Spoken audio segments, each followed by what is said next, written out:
Hola, buenos días. ¿Cómo están? Hola. ¿Cómo están?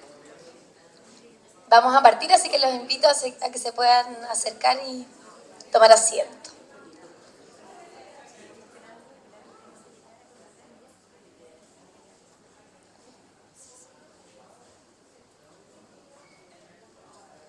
Buenísimo, ahí pónganse cómodos, tomen su cafecito.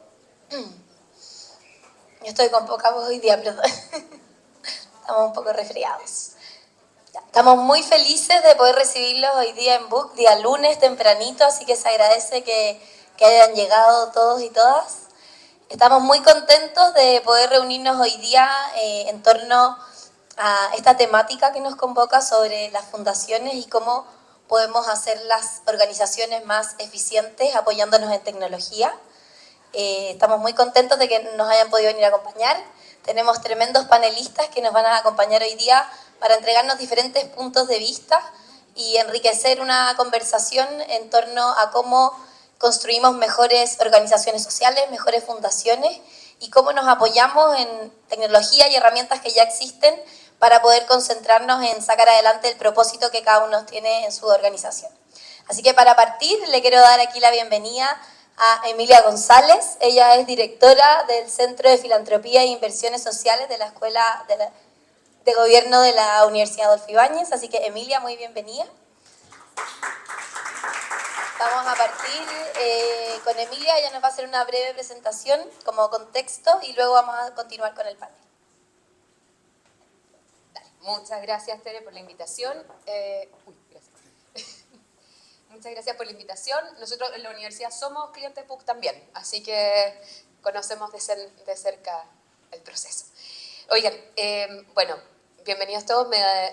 Mi misión hoy día es explicarles muy brevemente, compartir con ustedes algunos datos sobre el rol de las organizaciones sociales y algunos datos sobre ellas en el contexto de Chile, sobre todo tomando en base un estudio nuestro. Para los que no nos conozcan, ¿quiénes somos en el CEFIS? Somos un centro que investiga la filantropía y la inversión social en Chile y en Latinoamérica. Somos parte de la Escuela de Gobierno de la Universidad Adolfo Ibáñez. Eso por una convicción profunda de que una sociedad civil activa, donde los problemas públicos, las soluciones, no son solamente un tema del Estado, sino que son un problema de toda la sociedad. Es parte, y eso construye una mejor democracia también. Eso es parte de nuestra razón de ser. Y nos interesa eso, promover los aportes privados de todo tipo a la solución de problemas públicos y a la creación de bienestar social. Llevamos 10 años trabajando en Chile y en Latinoamérica. Este es nuestro mes de aniversario. Pronto vienen muchas más acciones durante el año, así que se las vamos a estar contando. Y particularmente hoy día les voy a hablar del segundo barómetro de la filantropía con algunos datos sobre nuestro sector. Este es un estudio que evalúa las condiciones para el desarrollo de un ecosistema filantrópico.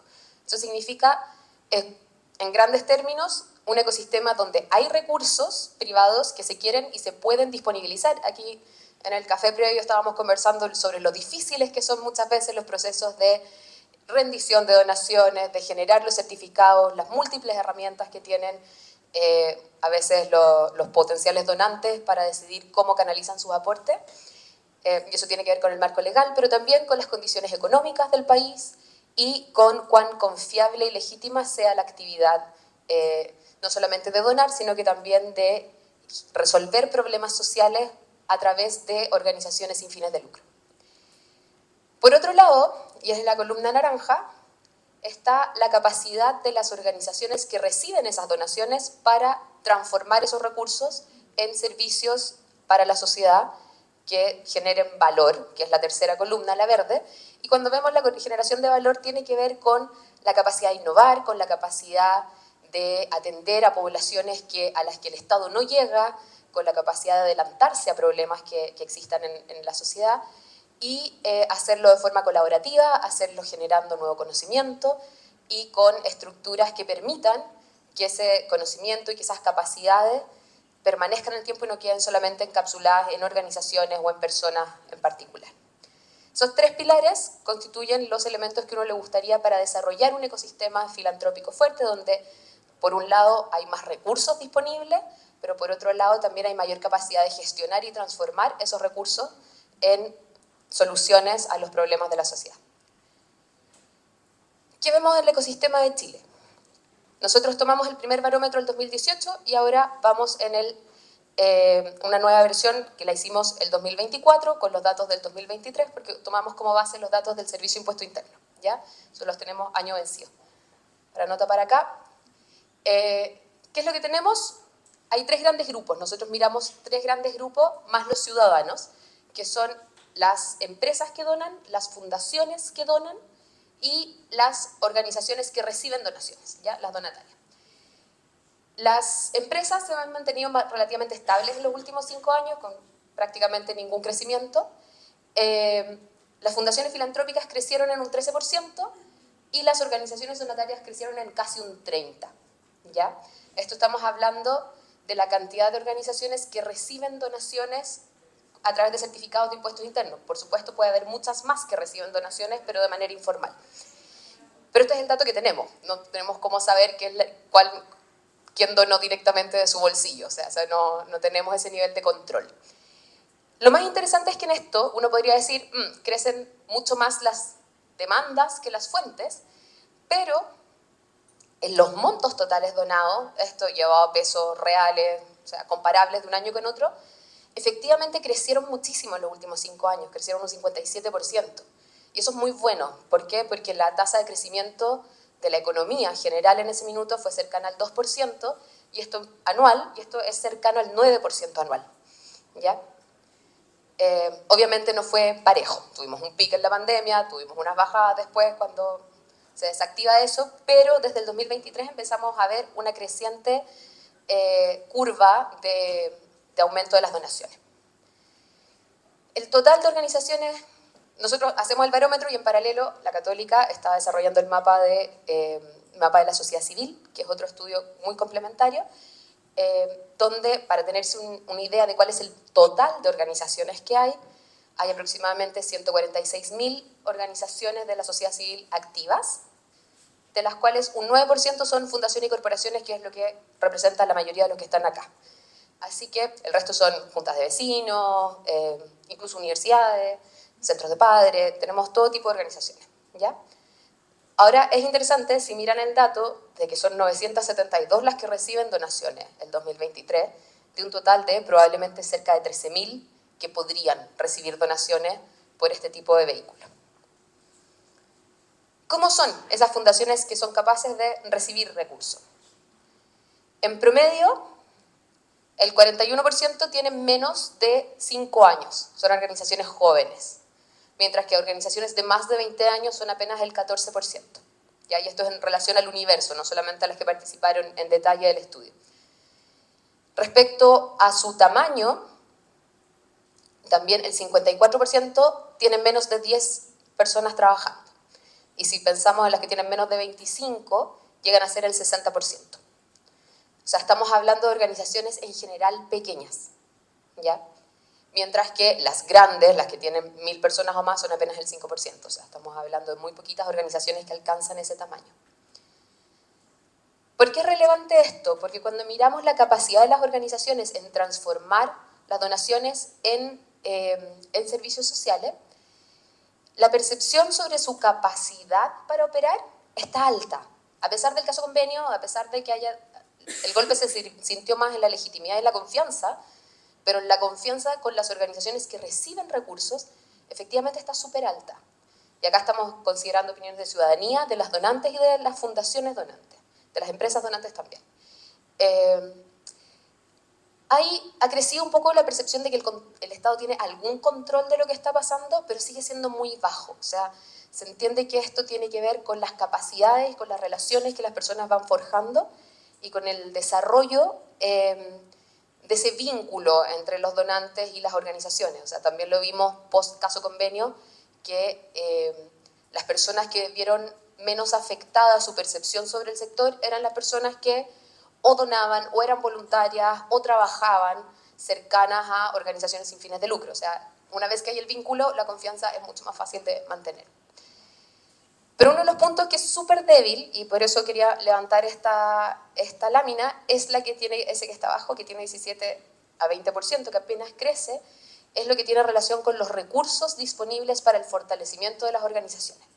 Eso tiene mucho que ver con que los recursos que las organizaciones reciben tienden a ser vinculados a la misión y al proyecto que están haciendo, pero no tanto a la organización en sí misma. El desarrollo de la organización suele estar muy bajo. Cuando lo miramos en detalle, esto, si se fijan, no suma 100, porque vamos, todos los que la gente dijo sí, de las que respondieron las fundaciones, el 95% dice las donaciones que recibo se van a financiar proyectos. Podemos decir, solo el 5% recibe donaciones exclusivamente para otra cosa. 66% en el apoyo operativo, el fortalecimiento institucional pasa a ser un 26%. Investigaciones, evaluación del impacto, que lo podemos volver a vincular a los proyectos, un 24%, campaña de concientización de causa, 20%, marketing, 22%, casos de emergencia o déficit, 10%. O sea, para invertir en mi propia organización, solo un 26% de las organizaciones declara que tiene recursos y recibe recursos con ese fin específico. ¿Y cuáles son esas capacidades que las organizaciones tienen que fortalecer?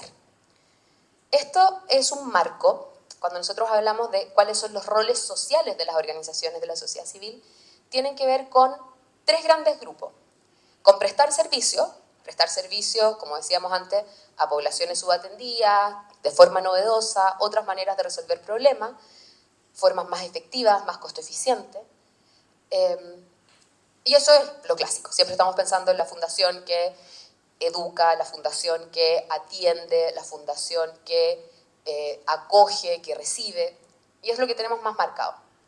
Pero por otro lado, las organizaciones también promueven causas. No, estas cosas no necesariamente tienen que estar separadas, pero cuando, no sé, ahí estábamos conversando en Fundación GATS, hay un posicionamiento sobre la discapacidad, hay una forma de traer la causa en todo lo que se está haciendo. Y tiene que ver con lo que es propiamente comunicacional, pero también con generar nuevos espacios de inclusión para poblaciones marginadas, poner nuevos temas en las fundaciones ambientales, traer la causa de algún punto en particular. Entonces hay una promoción de causa, podríamos decir en literatura gringa el advocacy. Pero hay un tercer rol que tiene que ver con construir comunidad y tiene que ver con generar espacios donde las personas se conectan. Y acá, por ejemplo, no sé, hablamos de la Fundación Debra, con los niños con piel de cristal, y sí, presta servicios, sí, probablemente todos nos enteramos de piel de cristal con algo vinculado a ellos, pero también cuando alguien tiene un diagnóstico de piel de cristal, probablemente el primer lugar al que llega, porque ahí hay gente que sabe, que lo va a acoger, que va a generar una comunidad. Para todos esos roles, el fortalecimiento, en general, cuando estamos hablando qué tipo de habilidades se necesitan, hablamos de lo que tiene que ver con la gestión de organizaciones, que está muy vinculado a producir los servicios o a promover las causas, pero hablamos muy poco de estas otras capacidades, que son las capacidades democráticas.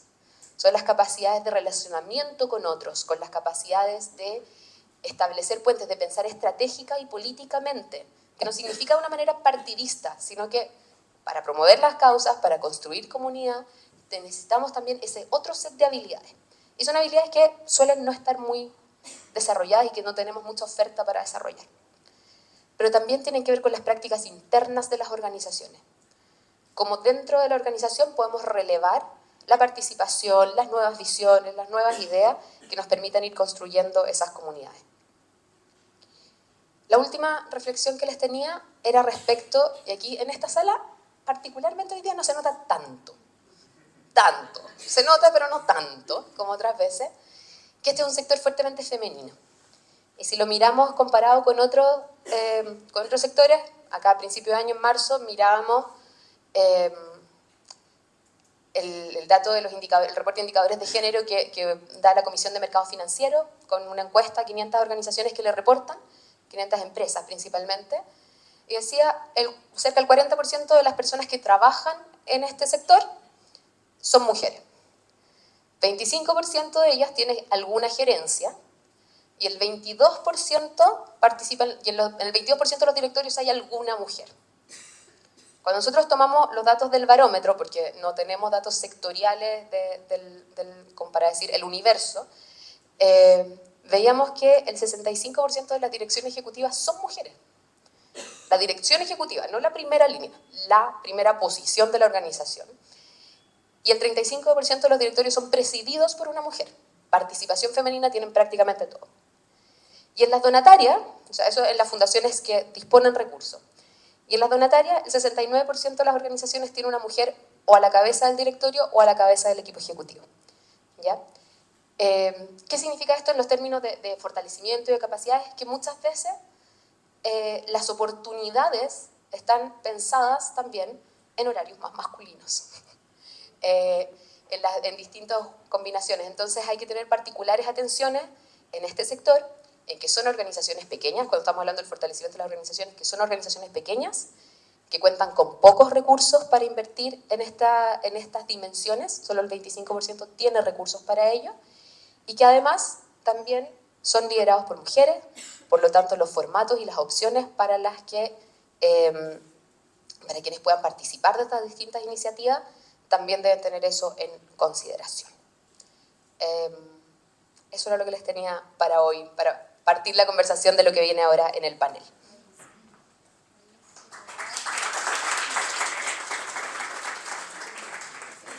Muchas gracias, Emilia. Muy interesante. Yo creo que nos deja ahí como un buen contexto para que ahora conversemos y discutamos.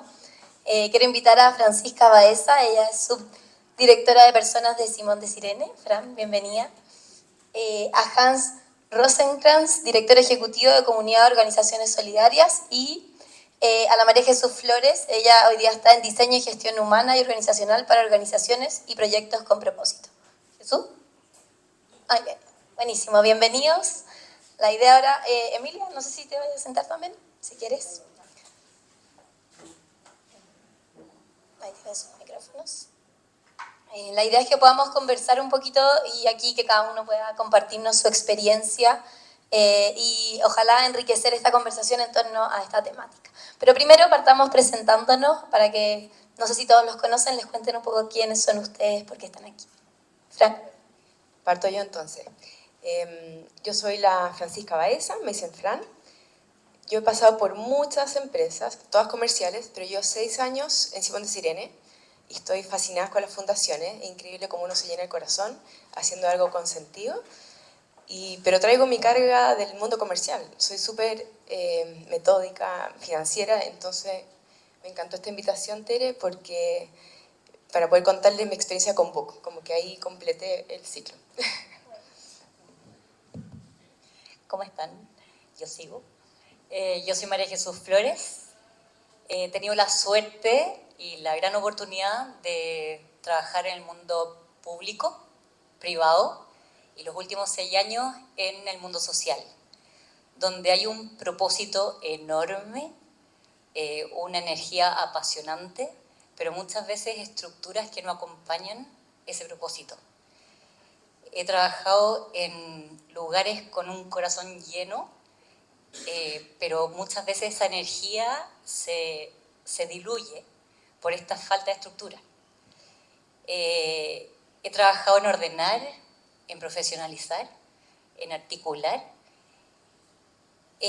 para que esta vocación pueda tener propósitos que fortalezcan esta vocación. Y estoy aquí para dar una mirada práctica, porque también implemento Book, estratégica, ética y humana, en el sentido de que la tecnología puede ser una gran aliada, porque sé lo que es intentar sostener una institución desde dentro. Gracias, Jesús. Hola, buenos días. Yo soy Hans Rosenkrantz. No estoy tan serio como en esa foto. Todas las veo sonriendo a todas las señoritas. ¿Tú la elegiste? Yo la elegí porque uno no saca muchas fotos, pero no, soy director ejecutivo de la comunidad, justamente una red que busca que trabajemos juntos las organizaciones por los desafíos que tiene el país. Y estoy muy interesado también de escuchar esto de la eficiencia. Creo que la eficiencia hay que entenderla bien y tal vez tengo la oportunidad de escuchar tantos testimonios que podría contribuir con eso. Y dejo aquí a mi compañera Emilia, que ya se presentó, ¿no? Sí, hola. bueno, yo ya me presenté, ya saben desde dónde estoy, pero quizás desde donde estuve, que puedo aportarle más al panel, que efectivamente yo he trabajado principalmente en organizaciones sin fines de lucro, también en el Estado, en procesos de modernización, y creo que habiendo trabajado en organizaciones grandes, antiguas, otras más modernas, otras con distintas dinámicas, el rol de la tecnología en buscar la eficiencia y los procesos estratégicos que hay detrás de eso creo que es algo relevante para la conversación. Buenísimo. Bueno, y se preguntarán también quizás por qué Book está haciendo este desayuno hoy día. Yo solo quería contarles que, por un lado, hoy día tenemos muchos clientes que son fundaciones o organizaciones sociales pequeñitas, medianas y grandes. Y también acá me imagino que hay varios que no lo son. Pero nos genera inquietud porque hemos visto, primero, cómo les cuesta mucho tomar la decisión, porque obvio que es una inversión, ¿cierto? Entonces, a veces vemos como que hay mucha tensión en ese proceso de si tomar la decisión de invertir en una plataforma como Buco, quizás es un lujo para una fundación tener una plataforma como esta, pero también hemos visto la evolución de quienes se han atrevido y el aporte y el impacto que ha generado en sus organizaciones, lo contentos que están hoy día y cómo les ha permitido ser más eficientes. Y bueno, ahí las Fran les contarán más y las Jesús les contarán más en detalle, pero eso es un poco lo que nos motivó, es un poco derribar quizás ese miedo que existe. Nosotros estamos muy abiertos a tener, ojalá, más clientes, fundaciones, y también estamos súper dispuestos a tratarlos de manera especial por ser una organización social, porque creemos que finalmente también este es un granito de arena en el cual nosotros podemos aportar para apoyarlos en su misión de cada una de sus fundaciones. Así que eso era un poco para ponerlos en contexto.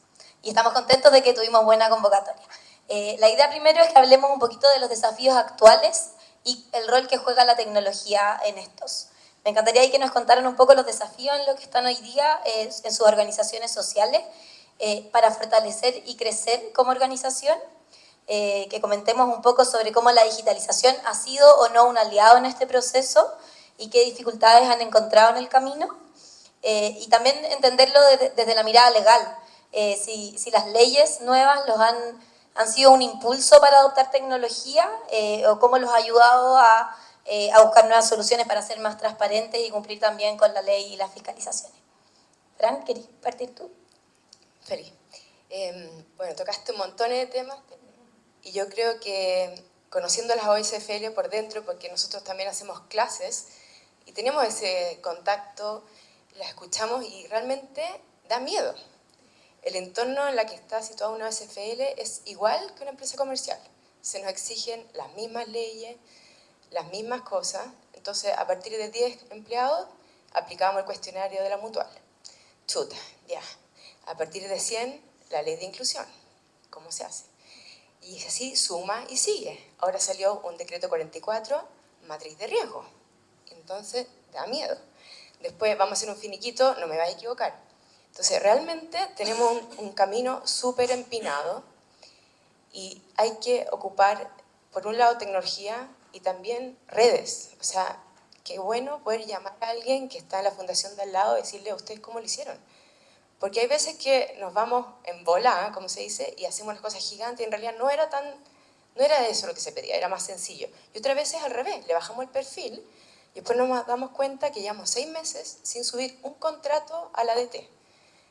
Y bien las fiscalizaciones o ese miedo. Entonces, yo creo que si puedo resumir en lo que yo he visto de las personas que toman nuestros cursos es que tienen temor. Entonces, qué rico tener un book que te acompañe, pueden hacer algunas cosas más sencillas, o que te llegue ese newsletter y te digan, ojo, pasó esto, y ojalá te inviten a un desayuno para explicártelo y acompañar.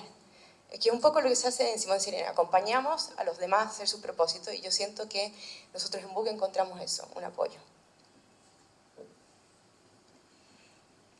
Los principales desafíos de la sociedad civil.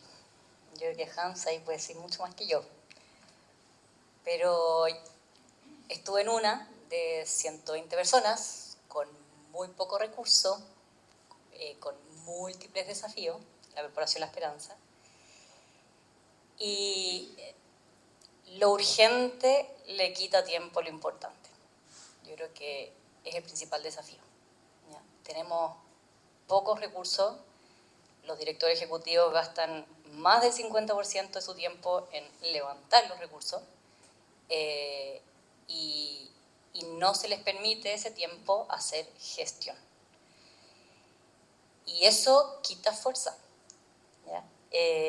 Y muchas veces desgasta a los equipos. Entonces, esa pasión, es súper bonito trabajar en instituciones sin fines de lucro, porque en verdad yo creo que de los 3 sectores en los que he estado, no hay otro sector donde esté esta pasión tan fuerte, ¿ya?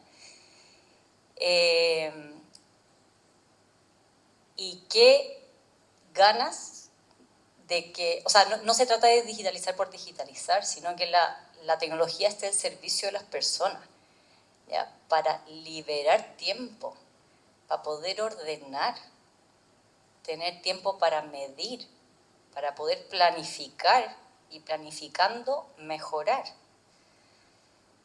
El tema de las leyes, es que acá la Fran, sí, van sumándose las leyes y nos agobian porque somos los mismos que tenemos que hacer cada vez más cosas y seguir ejerciendo nuestro rol, el labor.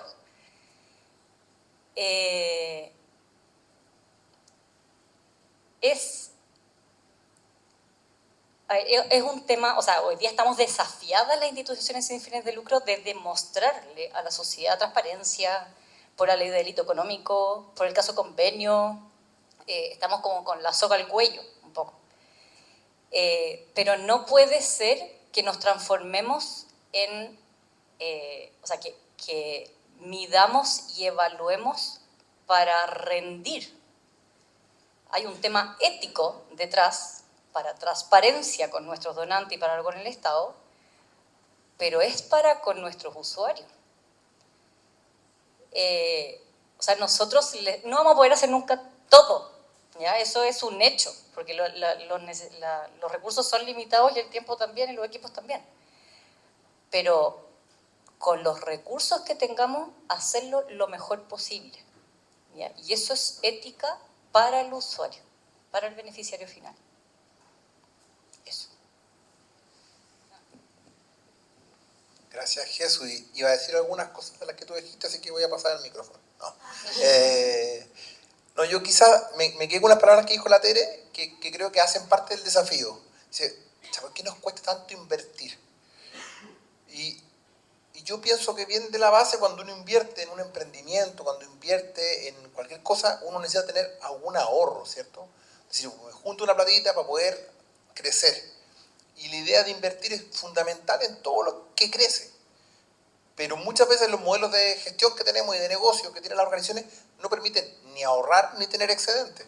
Entonces, obviamente nos da temor aceptar un nuevo gasto pensando que en el futuro no tengo seguridad que tengo para pagarlo, porque es un gasto que usualmente no está en las líneas de ningún fondo, ¿cierto? Ríndeme una plataforma. Entonces, es difícil, yo creo, en un sentido bien estricto, pensar que somos buenos para invertir. En verdad somos malos para invertir. Ahora somos muy eficientes, porque con lo que tenemos hacemos maravillas. Y ponemos todos los recursos y la gente no solamente pone su tiempo de 9 a 6, ¿cierto? Nosotros vemos los equipos que trabajan mucho más horas, se llevan los problemas para la casa, escuchan a los usuarios, lo pasan mal, también tienen licencias.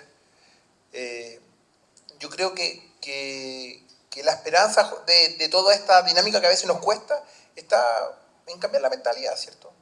En cambiar la mentalidad de lo que hacemos, en cambiar la mentalidad de lo que queremos lograr, mirar hacia adelante, pensar en el futuro. Ya, si el futuro que se viene para adelante va a ser así, ¿estoy haciendo lo correcto? Y si en alguna parte encontramos que nos faltaría algo, quizás tomamos el valor para cambiar la forma de cómo estamos haciendo las cosas. Cambiar la forma es cobrar a veces, es atreverse a invertir, darse permiso para probar y equivocarse, porque en el ambiente que tenemos muy poco de esos permisos, ¿cierto? ¿Cómo me voy a equivocar si esta plata me la dio un donante, esta plata de un fondo público? No se puede. Pero los desafíos son muy grandes. Entonces, lo que yo creo que en este desafío tenemos el tremendo poder de cambiar nuestra propia mirada para los desafíos. No pensar que va a cambiar el mundo primero. Y con respecto a la tecnología, solo un pequeño dato, nosotros estamos fuertemente invirtiendo en tecnología, digo fuertemente, poniendo todo, ahorrando, juntando los poquitos pesos para poder tener nueva tecnología, la plataforma feqsocial.cl, ahora la intranet, después viene el Navega Social, en fin. Pero lo más importante para todo eso es tener la información organizada y tener a alguien que te vaya ayudando. Yo creo que el hecho de estar con otro y conocer aquí tal vez a alguien que ha implementado una plataforma de personas o otra plataforma es justamente preguntarles, ¿te fue difícil?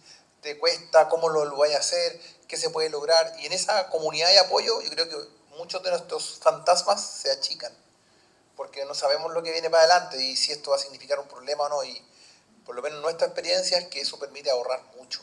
No como usuarios de Book, no tenemos Book nosotros, no estoy diciendo, usar la tecnología de buena manera permite ahorrar mucho, permite ser mucho más rápido para tomar decisiones, pero tenemos que empezar a invertir. Y eso yo creo que es el desafío, porque hay que sacar las taras del pasado y pensar en nuestra sociedad civil del 2050, tiene que ser muy distinta. Así que eso, yo creo que ahí están los desafíos, partir por nosotros, ahí vemos cómo logramos cambiar el sistema. Emilia. Acá tengo, gracias. Para no repetir las cosas que se han dicho antes, quizás quedarme un poquito con el concepto de la gestión de equipo, ¿ya? Como decía la Jesús antes, que lo urgente se come lo importante, pero si pensamos en las organizaciones, el 80% del costo en muchas de las organizaciones es el equipo. Son organizaciones de servicios, por lo tanto, también cuando nos pasa mucho cuando en distintos cursos, en el diplomado que damos, revisamos el modelo de negocio y, wow, sorpresa, el activo más importante que tiene cada organización es su equipo. O sea, muchos de ustedes, a ver, que levante la mano el que cree que si se le va la mitad del equipo, se repone en un mes. Pudo contratar a todo, tener las capacidades al mando del programa. 10% del equipo. 3 personas de repente se llegan a ir y se te cayó la fundación, se te cayó el programa, no das. Entonces, cuando hablamos de la gestión de personas y poder tener un buen monitoreo de los rendimientos de las personas, porque también en general tenemos culturas muy protectoras, ¿ya? Y eso tiene elementos favorables y también tiene elementos difíciles. ¿Cuántas veces esa persona que se quedó un rato más, se quedó un rato más porque otro no llegó con lo que tenía que llegar, entonces lo está parchando para no echarlo para abajo, porque tiene un problema en la casa? Tenemos en general también cosas muy humanas. Y cuando hablamos de la gestión de personas, pero eso a largo plazo no es sostenible. O sea, a largo plazo necesitamos saber quién les está yendo mejor, quién podemos mantener motivado, a quién le podemos dar una oportunidad de crecimiento cuando aparece un nuevo proyecto. Y eso todo tiene que ver con poder tener el tiempo y la información. Ahora, ¿qué es lo que pasa cuando uno de esos procesos les mete tecnología? Que deja de ser tan casual. Deja de ser el caso a caso con la persona con la que está en el centro, que está más cerca de la oficina central, con ese alcanzo a conversar más seguido, el que está en Puerto Montt no tanto. Cuando vas metiendo tecnología, esas cosas se van facilitando. Y esto yo lo diría más que la universidad es más fácil, pero en experiencias en organizaciones públicas donde uno tiene personas en todo el estado, en todo el país, efectivamente la tecnología de cómo tienes estos datos, como saber dónde, porque también te dan otras señales. Oye, hay un centro donde la gente, el ausentismo está subiendo muchísimo. ¿Qué está pasando ahí? ¿Es una condición externa? ¿Es una condición interna? ¿Por qué está pasando? Entonces, tener tecnología que te ayuda a levantar ciertas alertas, a llevar adelante los procesos de evaluación de una forma un poco más simple, tener un proceso de evaluación muchas veces, de hecho, como relativamente formal, y te permite ir creciendo. O sea, uno no tiene por qué partir con todo al nivel máximo, pero sí ir incorporando de a poquitito ciertas prácticas y ir viendo cómo reaccionan con los equipos, de tal manera de poder mantener ese activo que es central en el trabajo de cualquier organización social. Oye, una pregunta para Hans. ¿Tú crees que existe hoy día una brecha digital en el sector? ¿Y cómo podemos como ir reduciendo esta brecha así como a nivel macro para adoptar más tecnología? Mira, hace varios años, en 2020, 2021, no me acuerdo ya, hicimos un estudio respecto al COVID con la Universidad Católica, con el Centro de Políticas Públicas, y uno de los factores que pareció más fuerte era la brecha digital, y que podía además, visto por las organizaciones, ser una manera de ser más resiliente. En ese momento estábamos pensando cómo volvíamos atrás. Y yo creo que efectivamente hay un gap, o sea, tenemos un gap. Y es raro porque lo que nosotros tenemos, a diferencia de muchas empresas, la mayoría de software gratis, ¿cierto? O sea, no es un problema de software, no, ya se demostró esa hipótesis que dándolo gratis no es suficiente, ¿cierto? Hay un espacio entre el usuario que lo tiene que usar, adoptar la tecnología, que tiene que haber alguien que te oriente, que te permita avanzar en ese camino. Entonces, yo sigo pensando que ahí hay una oportunidad, de alguna forma, de crear esa capacidad de adoptar tecnología, porque hay mucha tecnología buena disponible. O sea, para poner un ejemplo, Salesforce, que sería un CRM muy caro para una empresa, nosotros gratis, o tiene un costo muy bajito, y no lo implementamos porque no da. O sea, ¿en qué momento, cierto? Pero de repente da, porque justo encontraste una persona, un consultor que se va a acompañar, que te va a hacer el proceso, que no vas a estar solo. Lo que dice Simón de Sirene es total, acompañar, ¿cierto? Yo creo que ahí está el secreto, el acompañar, sentir que no es, mira, 3 charlas y listo, y quedaste, no, voy a estar contigo hasta que funcione.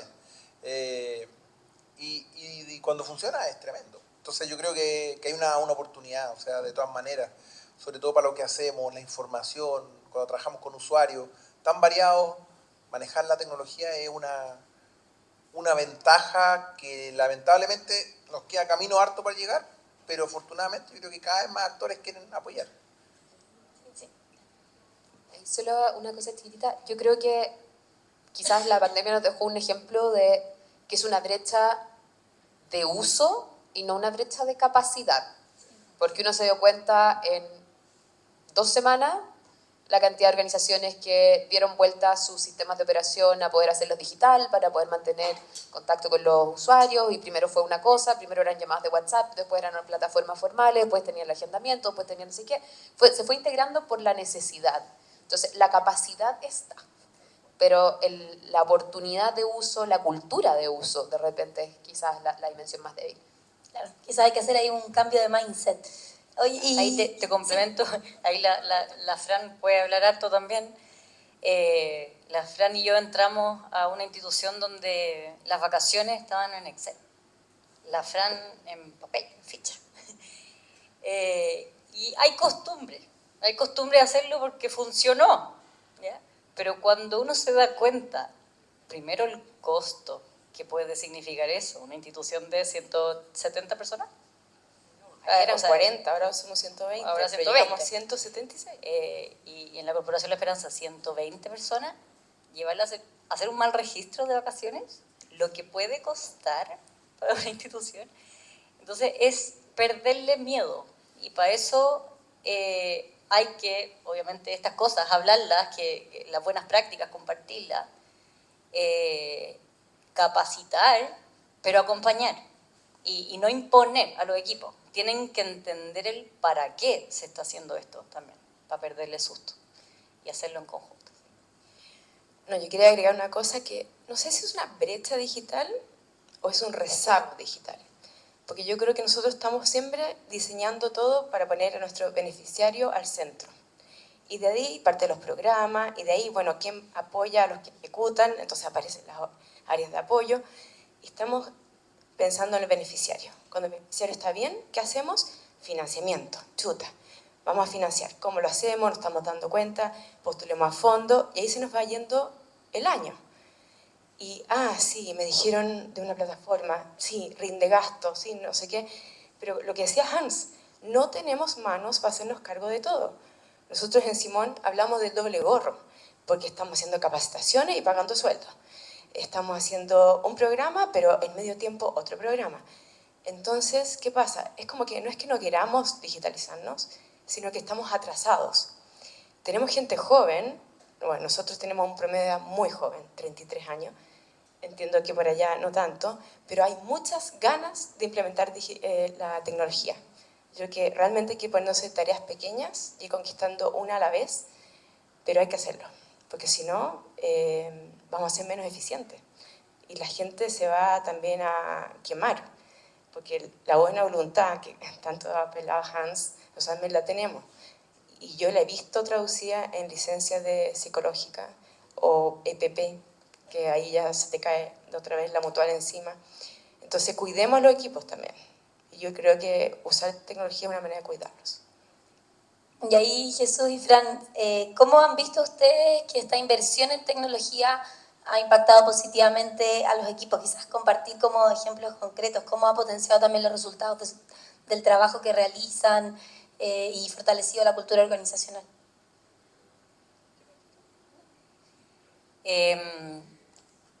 A ver, en las instituciones sociales muchas veces vemos que el capital humano es algo operativo, ¿ya? Pero con la cifra que dio la Emilia, si el 80% es equipo, ¿es operativo o es estratégico? Hacer procesos lentos, por ejemplo, de selección, ¿ya?, de personal, demorarte 2 meses, yo me demoraba 2 meses o más, y llegar al fin de la terna y que se te caiga ese posible candidato, es caro, ¿ya? Equivocarte en el candidato, y súmale que pagamos mal, o sea, no somos competitivos, es muy caro. Hacer un proceso lento de inducción o hacerlo mal es muy caro. Rotación, ausentismo, es muy caro. Identificar brechas de liderazgo, de clima, es muy caro. Súmale la ley Carino hoy día. Y al final, ¿quién termina asumiendo este costo? El beneficiario. Le estamos, o sea, porque afecta la calidad del servicio al final. Si los equipos están quemados, si no tenemos tiempo de cuidarlo, el servicio va a ser malo. Tengo una frase cliché que me encanta, pero es cliché. Un corazón no puede entregar cariño si no está bien por dentro. En las instituciones sociales es estratégico el capital humano. Y si la tecnología nos ayuda a liberar espacio, liberar cabeza para poder identificar brechas y poder hacer mejoras, bien, check, súper pagado. O sea, es un costo que cuesta de todas maneras porque no tenemos y sabemos lo que nos cuesta conseguir cada peso y por eso nos cuesta dar paso. Pero cuando entendamos que esto está para el servicio del servicio, cambia. No sé si respondí.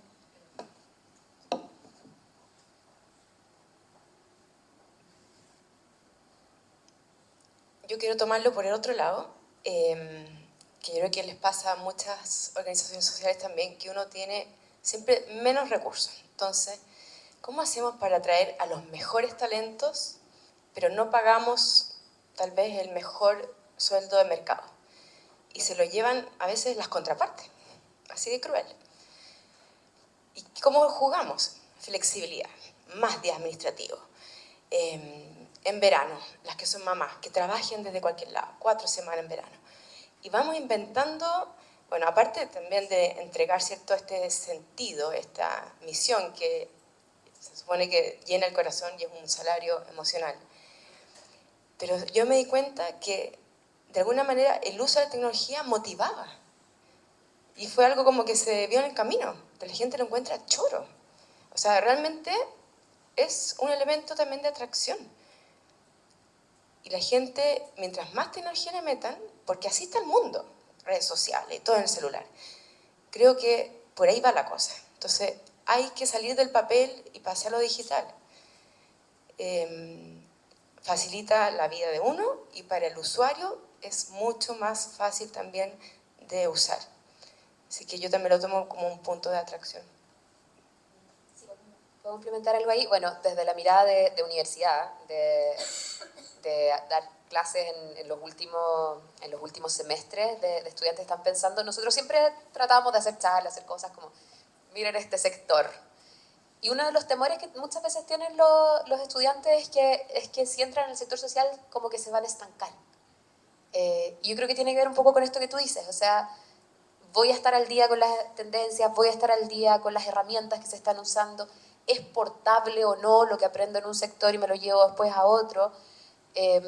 Y tiene que ver un poco con el signaling. O sea, lo que está instalado es que este es un sector que si usamos Excel ya es mucho. uno lo mira por dentro y la verdad es que no es así. O sea, hay una sofisticación, como decíamos, de hacer mucho con muy poco, de que muchas veces ese multirol que tenemos todas las personas, porque son equipos chicos, también te da muchas veces exposición rápida a un directorio, exposición rápida a contrapartes, pero estos elementos de tecnología también ayudan. Y la otra cosa que quería comentar, desde un poco más desde la experiencia en la universidad usando Book y comparándolo con otras fundaciones en las que estuve antes, yo siempre estuve en roles de, digamos, de soporte a la misión, ¿ya? No de misión. De hecho, en una de esas fundaciones mi equipo se llamaba Betty la Fea. Éramos invisibles, solo se notaba si es que habíamos hecho mal la pega. Pero nunca nos íbamos a llevar las flores, nunca estábamos con los beneficiarios, nunca teníamos ese vínculo directo que le llenaba el corazón a la gente. Y una cosa muy entretenida que tiene Book es los reconocimientos, que hacen que esas personas sean visibles de nuevo, que uno puede dejarle como florcita a alguien, como, oye, me gestionaste súper bien el contrato, y esas personas aparecen, y empiezan a aparecer ese soporte que tiene tracción, que tiene un rol detrás de la organización, y yo creo que ese tipo de cosas, cuando hablamos de generación de cultura, de pertenencia, de que no están allá los de los buenos, que están en la misión, y los que estamos en la parte fome, que tenemos que traer la plata, gestionar la plata, ordenar la plata, que es verdad, traigamos un ingeniero comercial para que traiga plata. Eso también va generando una cultura de mayor pertenencia y permite una posibilidad de proyección y de crecimiento que también hace atractivo las organizaciones para nuevos talentos que quieran ir ocupando roles que quizás hoy día la organización no tiene, pero que necesita para pegarse un salto. Super punto. Hans, no sé si querés sumar algo.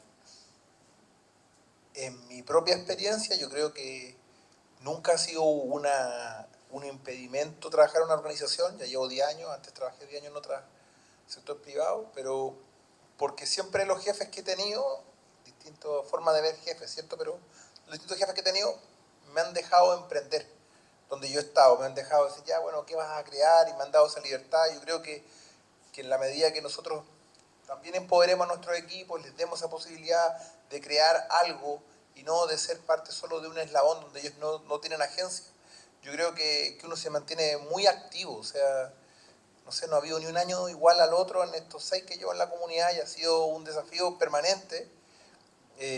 A veces no ha sido fácil, pero que la vida no es fácil, por cierto. No es nada de fácil y lo que hay que entender es, bueno, a pesar de todos estos problemas, me quiero levantar y quiero hacer esto. Y todavía yo creo que tenemos ese espacio para hacerlo con nuestro equipo y encontrar esa gente que querría ser emprendedor, tener una startup, decir, padre, ven a emprender acá, aquí, o a esta galla, ven acá a emprender acá con nosotros, porque hay algo que nadie te va a reemplazar. Yo creo que tenemos muchas oportunidades y he visto como mucha gente entrando a organizaciones, después va y crea la propia y empieza a hacer cosas, mantiene el ecosistema súper vivo. Yo veo ahí la oportunidad permanente en la medida que demos ese espacio.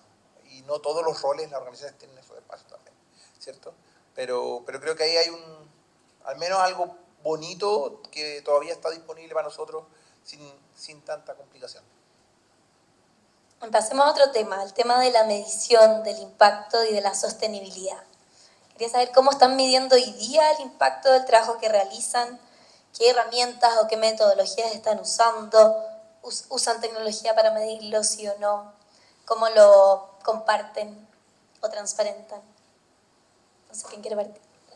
Yo empiezo. Yo creo que te metiste en un tema que estamos partiendo por casa bastante más al debe, porque nosotros medimos resultados, no impacto.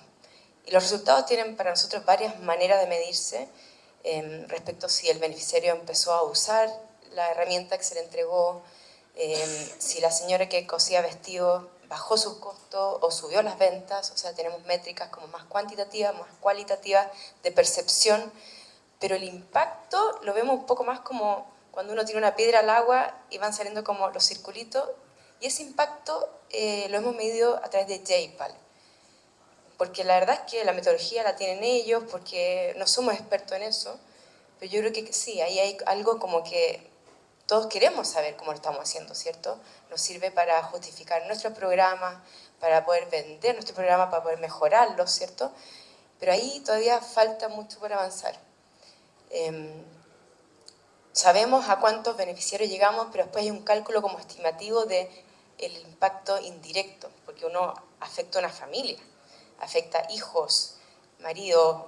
Nosotros trabajamos con muchas mujeres, entonces como que esto es bastante exponencial, así que nos encantaría también ahí tener una tecnología que ayudara más. Yes. Al debe, es mi respuesta. Así como implementamos Book hace 2 años en la corporación La Esperanza, y fue como que uno ve la capacidad de gestión que tiene eso, lo que te libera, y nuestros registros estaban en papel o en Excel. Lo mismo las fichas clínicas. Nosotros atendíamos pacientes de rehabilitación, tratamientos de rehabilitación. Las fichas eran digitales, o sea, perdón, eran en papel.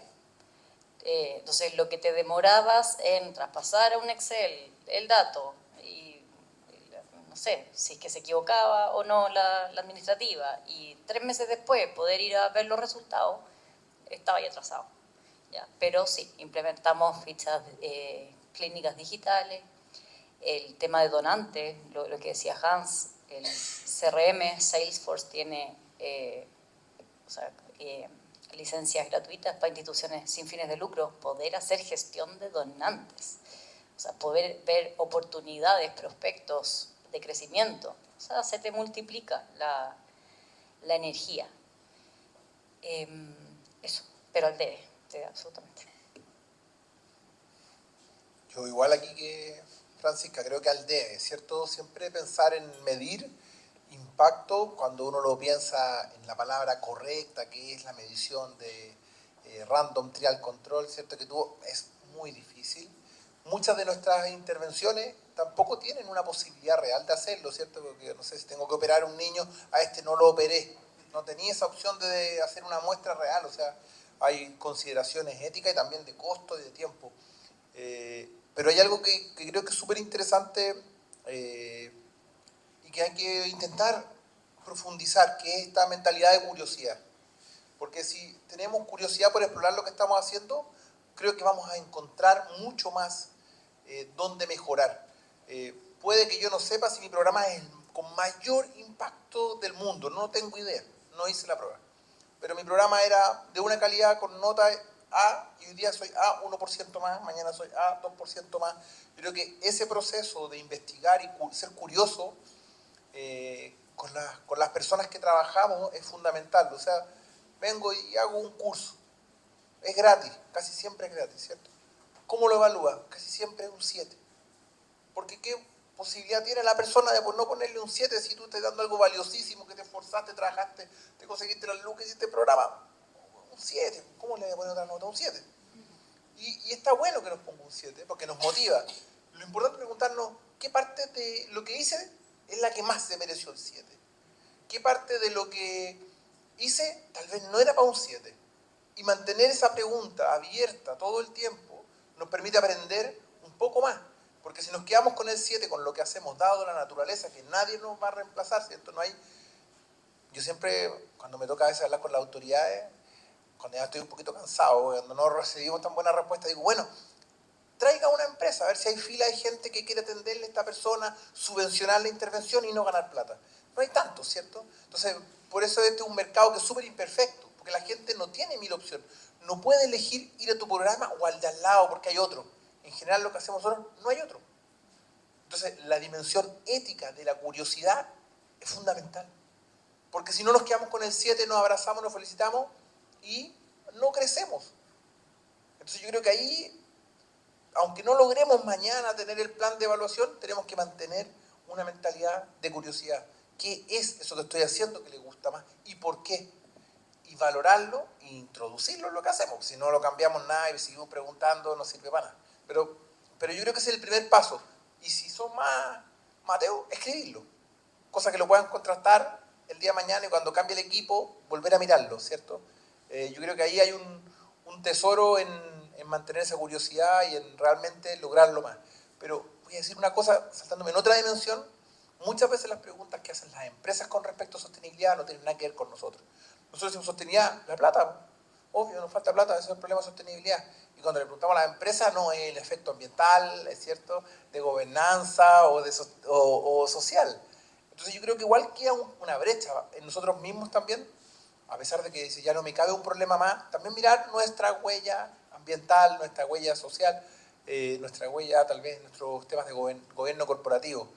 No estamos exentos de esas dificultades y somos parte de un sistema. Entonces, que no nos quepa solo el sombrero de la plata en esa pregunta de sostenibilidad. No, a mí me cayó al tiro y dije, ¿qué problema de sostenibilidad? No es plata, otras cosas también. Eso. Oye, sí. Bueno, me tocó una fibra de evaluación, pues, porque es de lo que más hacemos. O sea, nuestro principal curso ha sido uno que se llama La Intuición a la Evidencia, que lo llevamos haciendo 15 veces, que es lo que... Y es una de las cosas que además cuando mirábamos los indicadores del barómetro, ha mejorado en el ecosistema la capacidad de evaluar, la práctica de evaluar, tenerla instalada. Ahora, para nosotros evaluar no es la evaluación de impacto de control aleatorio, porque efectivamente esa es una forma, pero es una forma adecuada cuando ya tienes el programa bien estandarizado, cuando tienes una escala grande, cuando se puede aleatorizar. De hecho, hay un libro que sale como en un par de semanas más, que tuve la posibilidad de ver el preview, de la Universidad de Chicago, y que se note, la Universidad de Chicago, diciendo que la evaluación aleatoria en ONG, cuando no están las condiciones para hacerla, es negativa. O sea, genera burnout, genera desviación de la misión, genera resultado ambiguo siempre, porque no tienes una estandarización de proceso que te permita realmente hacer atribución, que es lo que busca decir, porque pasó esto, efectivamente esto es lo que pasó. O sea, esta parte se ganó el 7, esta parte se sacó un 4, esta no influyó en nada. Tienes que tener muy claro cómo son cada una de esas cosas y muchas veces por la naturaleza de los servicios y las intervenciones no hay esa estandarización. Y de hecho ya entran las siguientes capas, de decir, bueno, si finalmente la sociedad civil va a llegar a hacer unas cosas que sean con un manual estandarizado porque las diseñamos para la evaluación y no para el problema, perdemos capacidad de innovación, perdemos capacidad de desarrollar talento, porque si al final cualquier persona recién salía a la universidad, sin ninguna crítica, la gente recién salía a la universidad, todos partimos por ahí, puede aplicar la prueba, bueno, ¿cuál es el valor agregado de 20 años de experiencia en trauma complejo? Si todos vamos a hacer la misma intervención. Entonces, hay señales ahí que son interesantes de ver como cuál es la evaluación más adecuada al ciclo de vida de la organización en el que estoy, al momento en que estamos, a la sofisticación de los datos que tengo, porque incluso con 3 datos puedo hacer alguna inferencia. Y con eso puedo saber cuál es el cuarto dato que necesito. Y después metemos el quinto, el sexto, el séptimo y vamos armando una parrilla, pero también lo tenemos que poder contrastar esos resultados de las intervenciones con nuestra capacidad de gestión. O sea, cuánto nos está costando, qué talento estoy usando, cuánto me estoy demorando en hacerlo y poder combinar esas dos cosas. O sea, llegar a un panel de control integrado puede parecer no muy sexy, pero es más que suficiente para resolver la mayoría de las preguntas que necesitamos para poder avanzar y eventualmente llegar a la evaluación de atribución. ¿Puedo complementar algo? Decir que estamos al debe agobia, ¿ya? Y yo creo que acá hablar de evaluación, impacto, ¿verdad? Y decir que estamos al debe, o sea, tenemos una brecha gigante por delante y no vamos a alcanzar nunca a estar allá. Pero paño frío, paso a paso, como decía la Fran. Un objetivo a la vez, avanzar y con eso ya estar, pero años luz de lo que estaba ahí para atrás. Ir proponiéndose de a poco avances. Y complementando lo que decía Hans, que muchas veces te exigen desde afuera indicadores, ¿ya? Pero no dejar que eso te desvíe. En el sentido de que si eres una organización y te están pidiendo medición de impacto o de medio ambiente o no tengo idea, ya, nosotros también tenemos tener la confianza y la personalidad de decirle a una organización, mi forma de medir es esta y esta. Y con las buenas prácticas, el traspaso, porque otro me puede hacer mejorar lo que estoy haciendo hoy día, es ir mejorando mi forma de medición, pero no desviarme, porque si no me va a desviar el propósito. ¿Ya? Eso. Oye, me interesa también que quizás escuchemos un poco al público. No sé si hay preguntas. ¿No? Sí.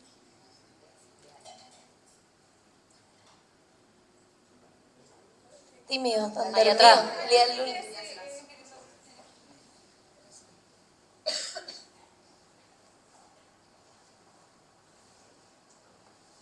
Hola, hola. Muchas gracias por la organización del evento en primera instancia y por los interlocutores. Bueno, mi nombre es Ignacio Escármeta, soy subdirector de Desarrollo de Personas de Avance e Inclusión y nosotros tenemos un sistema de comunicaciones interno bastante, un poco más precario que Book. Es bastante atractivo proyectar un trabajo con Book. Y desde nuestra mirada obviamente vemos distintas facultades en términos de los beneficios para los procesos internos.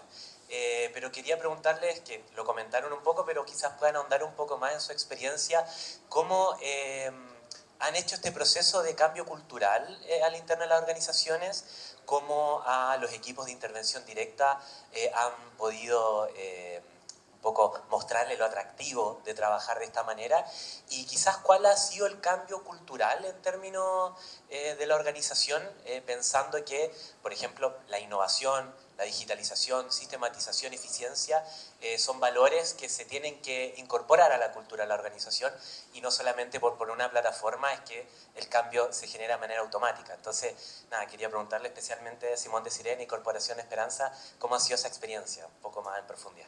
Muchas gracias. Gracias por la pregunta. ¿Parto yo, Jesús? Mira, yo diría que ha sido bastante natural porque al final lo que uno hace con una plataforma de este tipo que está en el celular, que está también en el computador, digamos, en la web, es que está todo a la mano. Y para nosotros ha sido un avance en transparencia y en información que fluye. Y fluye así, porque como entró una persona, yo creo la ficha. Y como creo la ficha, ya está en el organigrama. Y como nosotros también capacitamos a través de Book, ya tiene ahí su Netflix y ya le paso el video del mes y ocupo el portal que es la intranet. Entonces eliminé el papel, eliminé el sistema contable antiguo de remuneraciones, digamos, eliminé una intranet vieja, no sé si lo dije o ya no. Bueno. Entonces lo que hace es como que voy juntando varios de otros servicios o productos en un solo lugar. Esto para los equipos que ejecutan es mucho más ágil porque ellos están en terreno en nuestro caso. Entonces lo tienen a mano. Y para los demás que tengo operaciones en Iquique, en Antofagasta, en Los Lagos, en Los Ríos, en Biobío, entonces todos están mucho más conectados al tener un solo lugar donde están, se puede subir ahí la carta de director ejecutivo, el saludo, por ahí también hay, o sea, hay toda una parte de comunicacional muy potente, está todo lo que es liquidación de sueldo, me piden las vacaciones desde ahí. Entonces, al final, el cambio cultural no es difícil, porque son solo beneficios para ellos. En el fondo, tiempo sí, para quienes ocupan remuneraciones de migrar, que yo diría que pueden ser 4 meses que tú estás migrando, porque hay que pasar los libros del año pasado, pasado y pasado, digamos, para tener todo tu historial. Pero una vez que estás arriba, no hay ni un obstáculo, así yo lo veo yo. A mí me costó un poquito más, porque no, mi promedio de edad no era 30, un poquito más. Clave el liderazgo. El director ejecutivo debe estar convencido y si no está convencido, uno tiene que tener el rol de convencerlo, porque lo que no empuja la cabeza es muy difícil, ¿ya? Que pueda permear. Dos, mostrar los beneficios, como decía la Fran. A mí me pasa que yo tengo equipo operativo no en terreno, teníamos en los centros, teníamos, porque dejé de trabajar en la corporación, pero la experiencia me la llevo acá. Y claro, era gente más mayor, que estaba todo el día apagando incendios. Entonces, meterse a un mail no era tan familiar. Entonces, ahí tenéis que acompañar distintas formas. Por ejemplo, la intranet se vio como una oportunidad, porque al final ellos y la persona de recursos humanos, pero ellos ganaron tiempo de ver la información y no esperar que alguien te conteste, ¿ya? Eso como que se entiende fácil. Pero el tema de comunicación interna, por ejemplo, tratar también de buscar otros medios, pero también eliminar muchas veces el WhatsApp, porque uno tiende a mandar las comunicaciones por WhatsApp y no fomentar el canal de comunicación. Preguntar, ¿ya? Yo creo que cambia mucho cuando tú escuchas. De repente uno cree que tienen la idea superior, falso. O sea, las culturas son gigantescas. O sea, teníamos centro de Arica hasta Rancagua. Arica lo usaba mucho más porque estaban más lejos, pero quizás Rancagua no tanto. Entonces hay que escuchar, hay que preguntar. Y también de repente, no sé, para impulsar, por ejemplo, procesos de selección, de repente el tema estaba en las administrativas que me ayudaban a subir los procesos de selección, que les daba pánico esto, ¿ya? Entonces sentarse con ellas, hacer algo más amigable, o sea, tenéis que acompañar, no solo capacitar. Eso. Como de otra experiencia con otra plataforma, pero semejante, en otro trabajo. Yo creo que hay dos públicos. Uno, el equipo de gestión de personas, que va a cambiar su trabajo y hay que ver también cuáles son las pérdidas que hay ahí. O sea, porque sobre todo en equipos más antiguos, que de repente hay alguien que parte casi de su identidad es: yo soy la dueña de estas planillas. Y yo, o los centros, tú hablaste de trato directo, en el centro yo administro los turnos. Y los administro en mi forma, que nadie más que yo los administra.